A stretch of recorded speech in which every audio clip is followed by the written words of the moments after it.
Malikul Hawa, misteri bayangan tergelap Syekh Siti Jenar. Malam itu, setelah lenyapnya Syekh Siti Jenar dari panggung pengadilan untuk mengetahui kisahnya simak pada episode Manunggaling Kawula lan Gusti episode Fitnah dan Kebangkitan Sang Wali Hakikat terdengar denting gamelan gaib dari arah Bukit Batu Gumarang, tempat yang konon hanya bisa didatangi oleh mereka yang memiliki mata batin terbuka. Dalam gelapnya malam, sesosok lelaki berjubah hitam, bermata merah menyala, muncul dari balik kabut, menggenggam keris berlumur darah. Dialah Kitapa Ireng, pendekar bayangan dari masa silam yang pernah dikutuk oleh para wali karena membantai ratusan santri demi ilmu keabadian. Kini, ia dipanggil kembali oleh Raja yang panik, sebagai senjata pamungkas untuk memburu dan melenyapkan Siti Jenar. Sementara itu, di sebuah gua terpencil yang dilapisi cahaya biru kehijauan, Syekh Siti Jenar tengah menyepi. Di hadapannya, muncul sosok gaib berjubah emas, Syekh Abdul Qadir Al-Jailani dalam wujud cahaya, menguatkan batin muridnya agar siap menghadapi ujian baru yang lebih dahsyat dari sekadar fitnah. Musuhmu kini bukan hanya raja, tetapi dendam kuno yang dibangkitkan dari alam kematian, bisik Sang Wali Agung. Siti Jenar menyimak dalam diam, dan seketika tubuhnya dikelilingi kaligrafi bercahaya yang berputar-putar laksana planet di angkasa. Ia tahu, perang yang akan datang bukan hanya perang zahir, tetapi benturan hakikat dan kekuatan kutukan lama. Kitapa Ireng mulai menebar teror. Desa demi desa diselimuti asap hitam, anak-anak tiba-tiba bisu, para kiai tak bisa salat, dan air sumur berubah warna jadi merah darah. Di mana Siti Jenar? Suaranya menggema dari dalam pusaran angin panas setiap kali muncul. Rakyat ketakutan, dan sebagian bahkan mulai ragu pada ajaran Siti Jenar, mengira ini adalah balasan dari langit. Tapi di antara yang bertahan, ada seorang pemuda bernama Raden Saka, anak dari prajurit yang dahulu diam-diam menjadi murid Siti Jenar. Ia bangkit, bersumpah mencari gurunya kembali, walau harus menembus batas dunia kasat mata. Pada saat bersamaan, di balik gerbang langit yang hanya bisa dibuka oleh zikir sejati, para wali langit mulai bersiap. Mereka tahu, pertempuran yang akan datang bukan sekadar antara murid dan pembunuh, atau antara kerajaan dan orang suci, tetapi antara cahaya zaman baru melawan kegelapan warisan leluhur yang belum reda. Dan satu hal yang belum diketahui siapapun, Kitapa Ireng ternyata memiliki satu rahasia besar, ia dulunya adalah murid dari ayah Siti Jenar sendiri, yang telah menyeleweng dan mengutuk dirinya sendiri demi ilmu yang haram. Raden Saka menyusuri jejak-jejak gaib yang ditinggalkan gurunya. Di atas Bukit Randu Alas, ia menemukan batu kiblat kuno yang dulunya digunakan para wali untuk menyelaraskan arah salat dengan langit. Namun kini, batu itu retak dan basah oleh darah yang tidak mengering meski diterpa matahari. Di sekitarnya tumbuh bunga-bunga hitam yang mengeluarkan aroma bangkai. Raden Saka berlutut, menyentuh batu itu, dan seketika matanya melihat penglihatan masa depan, lautan api, manusia bersujud pada bayangan, dan Siti Jenar dalam rantai cahaya melawan pasukan tak bernyawa. Di keraton, Raja Panembahan Langit membakar kitab-kitab hakikat yang diam-diam pernah ia pelajari dari Siti Jenar. Ia menyebar kabar bahwa Siti Jenar telah menjalin perjanjian dengan makhluk halus dan berniat menggulingkan kekuasaan raja dengan sihirnya. Para ulama istana yang dulunya bungkam, kini bersatu dalam majelis penghukum hakikat. Mereka bersumpah, siapapun yang menyebut nama Siti Jenar akan dianggap pemberontak agama dan dipancung tanpa pengadilan. Rakyat mulai gemetar, dan banyak murid Siti Jenar yang melarikan diri ke dalam hutan-hutan, bersembunyi dari kejaran prajurit. Di sisi lain, Kitapa Ireng memanggil roh-roh prajurit yang gugur karena membela kebenaran. Dari tanah bekas medan perang, tulang-tulang bangkit dengan kobaran api biru di dalam rongga matanya. Mereka bukan hanya makhluk gaib, tapi kenangan dendam yang belum usai. Kitapa Ireng menugaskan mereka untuk menyamar sebagai wali dan kiai, mengelabui masyarakat, dan memalsukan ajaran Siti Jenar. Maka terjadilah kekacauan, ajaran yang hakiki disulap menjadi sesat, dan kebenaran menjadi kabur bagaikan bayangan di atas air. Syekh Siti Jenar, yang telah menembus 7 lapisan makrifat, menyadari bahwa perang ini adalah pertarungan atas tafsir kebenaran, bukan semata-mata antara baik dan jahat. Dari dalam goa tempat ia bertapa, ia mengirim pesan lewat angin kepada murid-muridnya, jangan takut pada fitnah, karena fitnah adalah anak panah terakhir sebelum datangnya cahaya. Raden Saka menerima bisikan itu di dalam mimpinya, lalu bangkit dengan mata menyala. Ia tahu, waktunya telah tiba untuk membentuk majelis bayangan putih, sebuah kelompok rahasia yang akan melindungi ajaran sang guru dengan darah dan nyawa. Di tengah malam tanpa bintang, 7 pemuda berpakaian serba putih berkumpul di bawah pohon beringin tua di tengah hutan alas wening. Mereka adalah para murid pilihan Syekh Siti Jenar yang menerima bisikan gaib sang guru dari arah angin timur. Raden Saka berdiri di hadapan mereka, menggenggam sebilah keris berukir lafaz, Al-Haq, yang muncul sendiri dari dalam petapaan. Dengan suara lantang dan bergetar, ia mendirikan majelis bayangan putih, sebuah gerakan rahasia yang bersumpah akan menyelamatkan ajaran gurunya dari fitnah dan kehancuran. Di langit, terdengar suara halilintar tanpa hujan, dan di dahi masing-masing murid, muncul bercak cahaya berbentuk matahari terbalik. Sementara itu, di dalam keraton, Panembahan Langit mengadakan pertemuan rahasia dengan Kitapa Ireng dan para ulama istana. Di hadapan mereka terbentang naskah kuno hasil rekayasa gaib, yang seolah-olah berasal dari Syekh Siti Jenar sendiri. Isinya mengajarkan bahwa tidak perlu salat, puasa, bahkan tidak perlu Tuhan karena manusia adalah Tuhan itu sendiri. Fitnah besar itu disiapkan untuk diumumkan kepada rakyat agar mereka membenci nama Siti Jenar. Beberapa wali keraton yang dahulu pernah duduk bersama Siti Jenar kini dilema, antara membela sahabatnya atau tunduk pada kekuasaan. Sebagian dari mereka mulai merasa terganggu oleh mimpi buruk dan bayangan api yang keluar dari tubuh mereka sendiri saat tidur. Pada malam yang sama, sebuah tanda langit terjadi, bulan membelah dua dan dari langit turun gerimis darah yang hanya bisa dilihat oleh orang-orang yang memiliki hati bersih.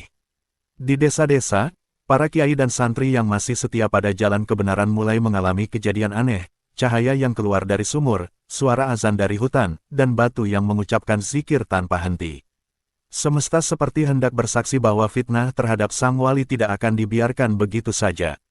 Namun, masyarakat awam yang dicekoki hasutan raja mulai takut dan menuduh para pengamal hakikat sebagai pengikut setan. Dalam kesunyian gua, Syekh Siti Jenar membuka matanya setelah 7 hari tanpa gerak.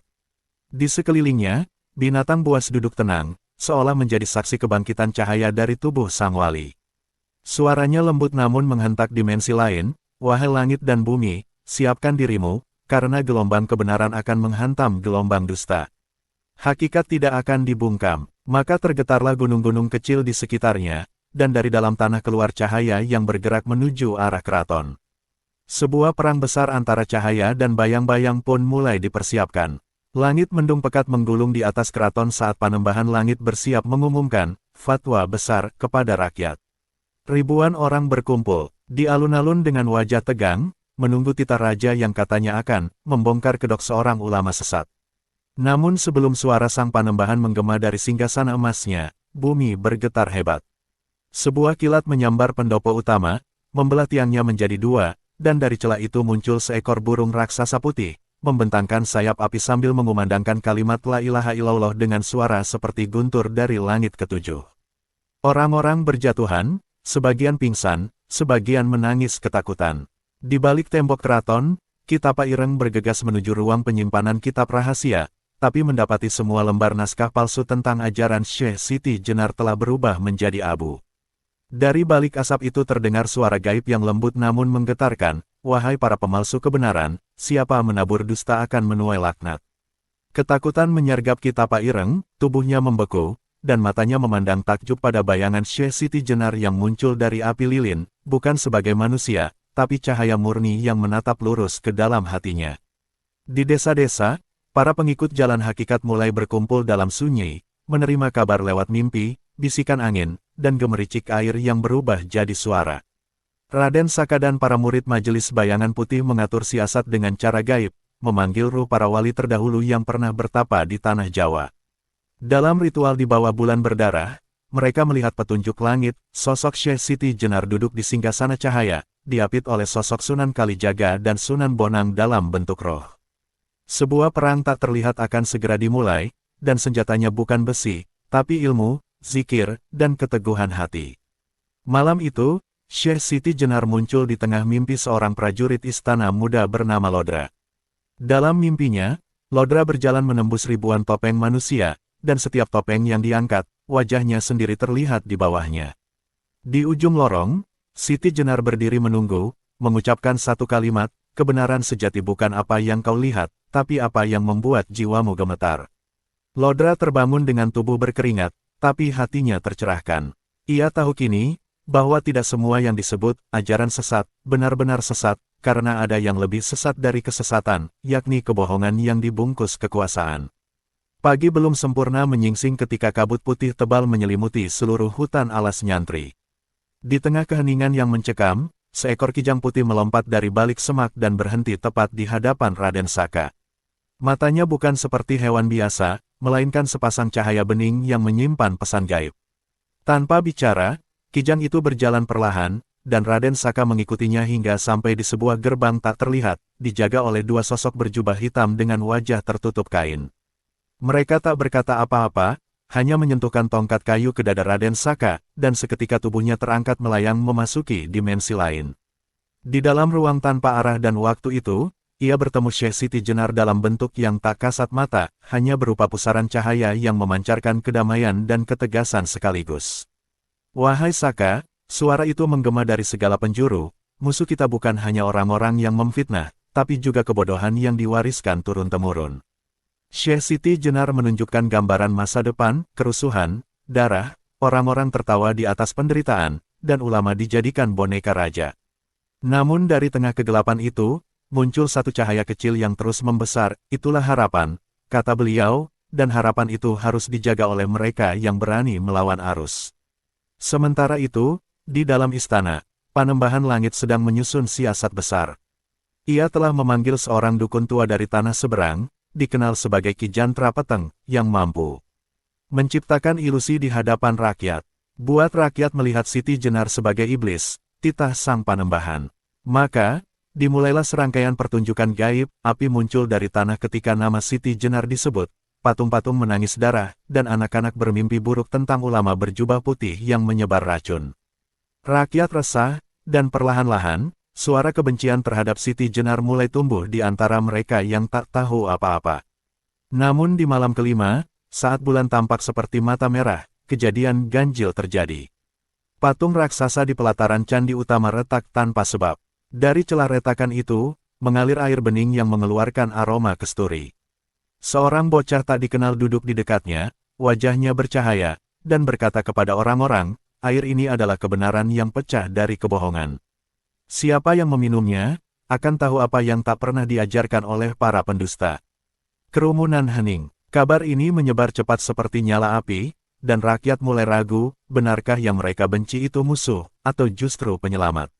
Langit mendadak gelap di siang bolong. Awan hitam menggulung seperti naga marah yang hendak melahap bumi. Petir menyambar-nyambar meski tak ada hujan yang turun. Di tengah kekacauan cuaca itu, rakyat yang meminum air dari retakan patung raksasa mulai mengalami hal ganjil.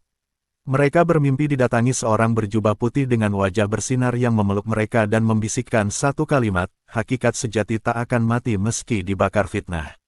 Saat terbangun, mereka mendapati tubuh mereka harum seperti daun bidara dan hati mereka terasa ringan, seolah kabut kebencian telah hilang tanpa jejak. Panembahan Langit murka saat mendengar sebagian rakyat mulai membela Syekh Siti Jenar.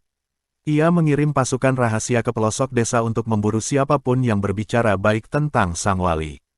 Banyak yang ditangkap, disiksa, bahkan dibakar hidup-hidup secara diam-diam di lubang rahasia istana. Namun malam demi malam, langit terus menurunkan cahaya aneh dari atas istana, bukan cahaya bulan, melainkan kilau hijau kebiruan yang membentuk lafaz-lafaz aneh di udara.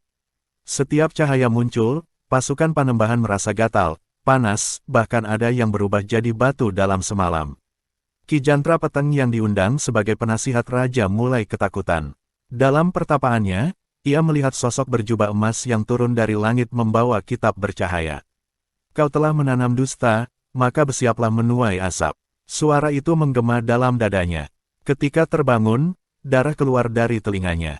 Ia memaksa diri ke istana untuk memperingatkan Panembahan, namun setiap kata yang keluar dari mulutnya berubah menjadi suara binatang.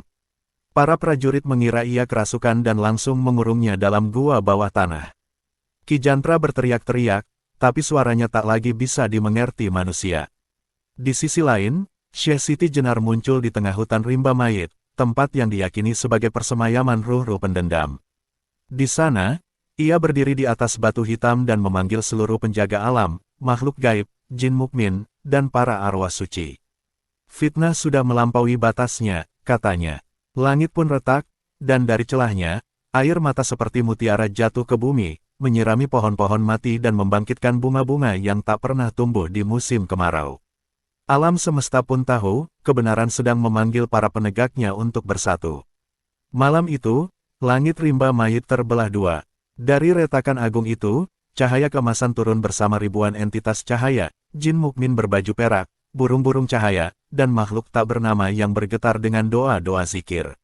Syekh Siti Jenar berdiri di tengah pusaran cahaya, wajahnya bersinar laksana rembulan di atas samudra. Ia mengangkat tangan dan berkata, "Wahai pasukan langit, penjaga kebenaran, tibalah. Saatnya menyirami bumi dengan nur hakikat." Seruan itu menggema sampai ke dasar tanah, membangunkan ruh-ruh para syuhada yang dahulu dibantai oleh penguasa zalim. Namun, belum sempat langit mengirimkan petunjuk berikutnya, getaran hitam muncul dari arah barat. Dari lubang-lubang bekas pembantaian, bangkitlah para arwah pembangkang, jiwa-jiwa yang dulu mati dalam keangkuhan dan dendam. Mereka tidak mengenal arah, tidak tunduk pada cahaya, dan teriakannya bisa merobek kesadaran manusia. Panembahan langit, yang diam-diam memanggil kekuatan ini lewat perjanjian darah dengan jin pengabdi hawa nafsu, kini hendak mengadu arwah-arwah gelap itu dengan kekuatan Syekh Siti Jenar. Pertempuran dahsyat tak terlihat dimulai. Langit memerah seperti luka, dan suara-suara dari dimensi lain bersahutan, zikir bercampur raungan, tahlil bersaing dengan lolongan. Para jin putih membentuk perisai cahaya, sementara arwah pembangkang menjelma menjadi bayangan mengerikan yang mencabik apa saja yang bersinar. Syekh Siti Jenar berdiri di pusat badai itu, mengucapkan Asmaul Husna satu persatu, setiap lafaz melahirkan cahaya yang memusnahkan satu makhluk gelap. Tapi kekuatan gelap makin banyak, seperti tak ada habisnya. Tanah pun mulai pecah, menelan pohon dan batu-batu. Di dalam istana, Panembahan Langit tertawa puas. Ia merasa telah berhasil menimbulkan kekacauan di dua alam. Tapi tiba-tiba, bayangannya sendiri bangkit dari lantai dan berbicara dengan suara Syekh Siti Jenar, "Engkau sedang menggali kuburmu sendiri dengan tangan tak kasat mata." Panembahan menjerit, melempar cermin, namun semua permukaan kini memantulkan wajah yang sama, wajah Syekh Siti Jenar, tenang, menyala, dan tak tergoyahkan. Fitnah telah mencapai puncaknya, namun dari puncak fitnah itulah, kebenaran biasanya turun paling tajam. Desas-desus mengerikan mulai menyebar ke seluruh pelosok kerajaan. Kabar bohong disusun dengan rapi oleh para pembesar yang memusuhi Syekh Siti Jenar, bahwa seluruh huru-hara antara alam gaib dan dunia nyata, kematian mendadak para pejabat istana, hingga munculnya makhluk-makhluk asing dari langit, semuanya akibat ajaran sesat Syekh Siti Jenar yang konon ingin menggulingkan tatanan raja dan agama. Fitnah ini didukung bukti-bukti palsu, kitab yang disulap isinya, murid-murid yang disiksa hingga mengaku dibayat dengan darah, dan mimpi-mimpi buruk yang disebar lewat jin suruhan Panembahan Langit kepada rakyat dalam tidur mereka. Rakyat pun mulai ketakutan. Beberapa desa membakar rumah-rumah murid Siti Jenar. Di pelataran pasar, boneka jerami berbentuk dirinya dibakar sambil diteriaki, "Kafir." Dan, "Pembawa laknat." Bahkan beberapa ulama mulai goyah dan menjauh, khawatir terlibat dalam fitnah besar ini. Namun yang paling dahsyat adalah ketika wabah aneh menyebar dari istana ke desa-desa. Tapi ini bukan wabah biasa, setiap orang yang terinfeksi akan berbicara dalam bahasa asing, membeberkan aib tokoh-tokoh kerajaan tanpa sadar, lalu tubuhnya meleleh seperti lilin. Panembahan Langit pura-pura mengutus tabib dan dukun istana, tapi semua tahu ini bagian dari rencananya, agar rakyat meminta penyelesaian spiritual kepada dirinya, bukan kepada Syekh Siti Jenar. Ia tampil dalam siaran mimpi massal, duduk di atas tahta emas, mengaku sebagai titisan cahaya terakhir, dan menyatakan bahwa hanya ia yang mampu mengobati wabah dan mengusir roh-roh jahat. Tapi kenyataan berbalik. Beberapa orang yang tersadar dari pengaruh mimpinya melihat wajah Panembahan berubah menjadi tengkorak berselimut emas. Mereka mulai mencari cahaya lain, cahaya yang tak memaksa dan tak menakutkan, cahaya dari zikir dan sunyi. Di malam sunyi itu, Syekh Siti Jenar bersemedi di puncak bukit sepi. Ia tidak membalas satupun fitnah, tidak memerintahkan muridnya bergerak. Ia hanya berkata lirih, "Biarkan gelap menyusun takdirnya, karena cahaya tidak akan pernah berebut panggung." Namun langit mendadak bergemuruh. Dari dalam tanah, seekor ular putih bermata zamrud keluar membawa pusaka peninggalan leluhur Majapahit, tanda bahwa alam leluhur pun mulai bangkit untuk ikut serta dalam pertempuran antara fitnah dan hakikat. Pada malam yang semakin mencekam, Syekh Siti Jenar merasakan sebuah panggilan yang datang dari kedalaman tanah. Pusaka peninggalan leluhur Majapahit itu, yang berbentuk sebuah pedang bercahaya, muncul perlahan dari dalam tanah yang terbelah. Setiap inci cahaya yang memancar dari pedang tersebut seolah membawa aura tak terduga, serta sebuah energi yang memanggil makhluk dari dunia tak tampak. Namun, bukan hanya hal itu yang membuat Siti Jenar terkejut. Dari kedalaman bumi, suara lirih terdengar seperti bisikan ribuan suara, sebuah permohonan dari mereka yang telah lama terkubur, bangkitkan kami, wahai sang penjaga cahaya. Siti Jenar tahu bahwa ini bukan hanya ujian dari para penguasa dunia, namun ujian dari alam semesta yang lebih tinggi. Ia memejamkan mata, membiarkan dirinya tenggelam dalam kesunyian batin. Dengan satu gerakan lembut, ia menyentuh pedang itu dan membacakan kalimat yang hanya diketahui oleh sedikit orang, Bismillahirrahmanirrahim, wahai sang penjaga zaman, tunjukkanlah kami jalan keluar dari bayang-bayang gelap ini.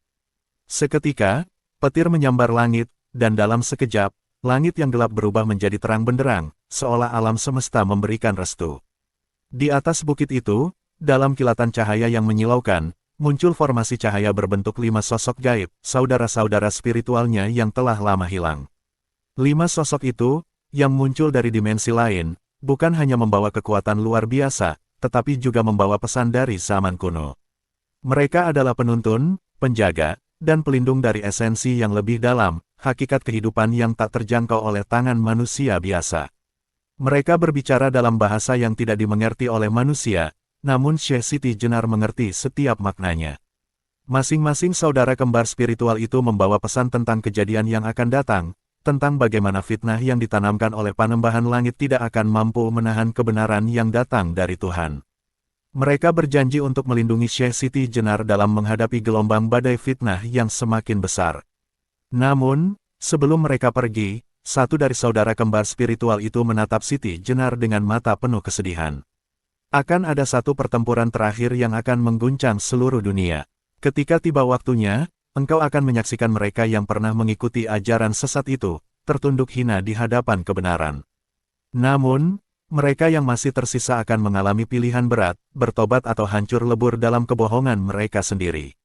Sebelum hilang dalam gemuruh cahaya yang perlahan memudar, suara itu menggema di dalam batin Siti Jenar, sebuah peringatan akan saat-saat yang akan datang. Di bawah cahaya yang mulai meredup, Siti Jenar kembali menatap langit yang kini penuh dengan bintang. Dengan penuh keyakinan, ia berkata, biarkan gelombang ini datang. Kebenaran akan terungkap dengan sendirinya. Namun dalam hatinya, ia tahu bahwa pertempuran ini belum berakhir, dan segalanya baru saja dimulai. Pada malam yang penuh dengan bisikan angin, Syekh Siti Jenar berdiri tegak di hadapan gerbang kekuasaan yang terkunci rapat. Pintu gerbang yang dibalut oleh aura gelap itu tak hanya menandakan kekuatan duniawi, tetapi juga kekuatan alam gaib yang dikuasai oleh Panembahan Langit, yang telah lama mengirimkan fitnah kepada dunia. Saat Siti Jenar melangkah maju, ia merasakan getaran yang semakin kuat, seolah alam semesta sendiri sedang menguji setiap langkahnya. Di hadapannya, bayangan sosok hitam yang pernah ia lawan muncul kembali, namun kali ini, ia membawa sesuatu yang lebih mengerikan, sebuah kebohongan yang telah menyelimuti dunia ini begitu dalam. Dengan penuh ketenangan, Siti Jenar mengangkat tangannya, membacakan doa yang disertai dengan getaran ilmu hakikat. Dalam sekejap, angin berputar mengelilinginya, dan kekuatan alam semesta bergabung dalam tubuhnya. Wahai alam semesta, aku tidak datang untuk menghancurkan, tetapi untuk membawa cahaya yang akan membuka segala kegelapan, ucapnya. Seketika itu, langit yang semula gelap berubah terang, menyemburkan cahaya putih yang sangat kuat, membungkam segala fitnah yang berusaha menutup kebenaran. Dari dalam gerbang, suara Panembahan Langit yang penuh dengan amarah terdengar menggema, kau tidak bisa menghentikan takdir ini, Siti Jenar. Dunia ini adalah milikku. Namun, Siti Jenar tidak gentar. Di hadapannya, dari dalam bayangan gelap, muncul bentuk makhluk yang luar biasa besar, sebuah manifestasi dari kebohongan yang telah ditanamkan ke dalam hati banyak orang.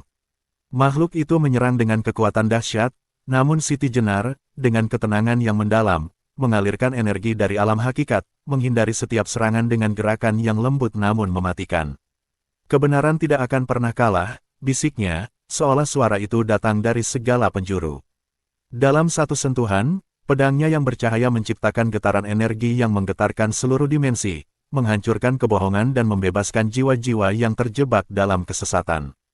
Pertempuran ini tidak hanya mengenai tubuh dan jiwa, tetapi juga menyentuh hati dan kesadaran setiap makhluk yang hadir di tempat itu. Dengan setiap langkah dan gerakan, Siti Jenar memancarkan kebenaran yang begitu kuat hingga bahkan Panembahan Langit yang kuat pun merasakan kekuatan tersebut.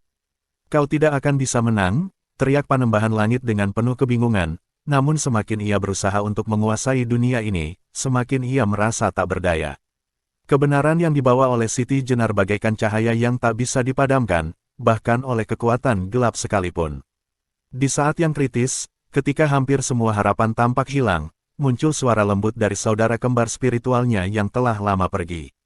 "Ingatlah, Siti Jenar, kemenangan sejati bukan hanya milikmu. Ini adalah kemenangan bagi seluruh umat manusia yang menginginkan kebenaran." Dalam kilatan cahaya yang membutakan, Siti Jenar merasakan kekuatan baru mengalir ke dalam dirinya. Ia menyatukan seluruh energi alam semesta dalam satu ledakan kekuatan yang maha dahsyat.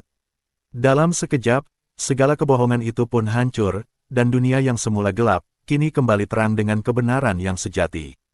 Saatnya tiba, Panembahan. Dunia ini milik mereka yang benar, bukan milikmu.